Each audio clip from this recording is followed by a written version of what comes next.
Grand Matin Sud Radio, 7h-9h, Jean-Jacques Bourdin. Un crime odieux et atroce. Emmanuel Macron exprime l'émotion de toute la nation française.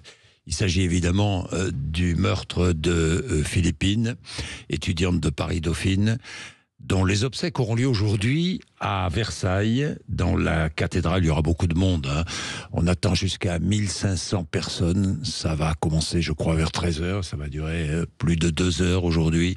Il y aura la famille, il y aura les amis, il y aura probablement beaucoup d'étudiants de Paris-Dauphine. Germain, bonjour. Bonjour. Germain Quem, vous êtes étudiant à Paris-Dauphine, président du syndicat étudiant uni Paris-Dauphine. Il y aura une délégation d'étudiants de Dauphine aujourd'hui aux obsèques de Philippine?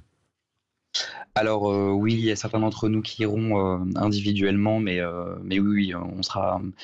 Il y a des étudiants qui seront présents, oui, bien sûr. Je crois qu'un rassemblement est aussi prévu dimanche. Oui, en effet, il y a un rassemblement prévu dimanche après-midi à Denfert-Rochereau et à Paris. Un rassemblement pour dire quoi? Pour exprimer évidemment son chagrin, mais pour dire quoi? Pour dire déjà qu'on est tous sous le choc, pour avoir une pensée déjà, et j'ai une pensée ce matin pour les proches de Philippine, sa famille, ses amis. Je leur dis évidemment qu'on les soutient dans cette épreuve. Elle aura même pas connu ses 20 ans. Je la connaissais pas directement, mais bon, c'était quelqu'un de généreux. C'était une jeune femme très intelligente. Aujourd'hui, la communauté dauphinoise est sous le choc. Donc, bon, ces derniers jours et là, ce week-end, l'heure est plutôt au recueillement, à l'unité. Une minute de silence a déjà été organisée lundi à Dauphine à l'initiative d'étudiants. Donc voilà, ce sera encore une fois un moment de recueillement. J'imagine que l'ambiance est pesante à Dauphine. Philippine oui. est sortie, elle est sortie de l'université, de la fac, en pleine journée, et elle a été assassinée, tuée. Oui. Assassinée, nous verrons, hein, c'est l'enquête qui dira s'il y a préméditation ou pas, mais elle a été tuée tout près de la fac de Dauphine, il faut le rappeler. Oui, les circonstances sont encore assez troubles. Normalement, elle devait rejoindre le métro pour rentrer chez elle, mais effectivement, on l'a retrouvée aux abords du bois de Boulogne, à un endroit où elle devait pas être. Donc oui, là, il y a un sujet d'insécurité qui se pose depuis assez longtemps concernant le bois de Boulogne. Il n'y a pas de sujet d'insécurité aux abords immédiats de Paris-Dauphine, mais c'est vrai qu'au niveau du bois de Boulogne, on a une atmosphère d'insécurité croissante ces dernières années. Vous en parlez évidemment depuis l'annonce du drame, vous en parlez beaucoup entre vous, les étudiants, j'imagine, Germain.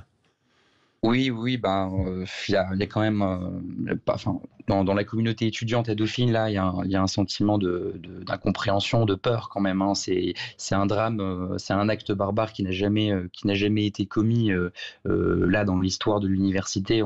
On n'a jamais connu un drame aussi ignoble.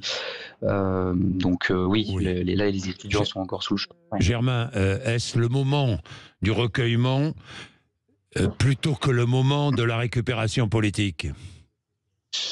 Alors, il y a un temps pour le recueillement, mais là, je pense que les responsables politiques vont devoir se retrousser les manches. Je crois que le temps des lamentations a assez duré aussi, et qu'on va devoir tirer les conclusions qui s'impose. C'est pas forcément de la récupération de le faire, c'est juste maintenant qu'il y a beaucoup de fatigue. Avant Philippine, il y a aussi eu le jeune Mathis, la jeune Lola, le jeune Thomas à Crépol.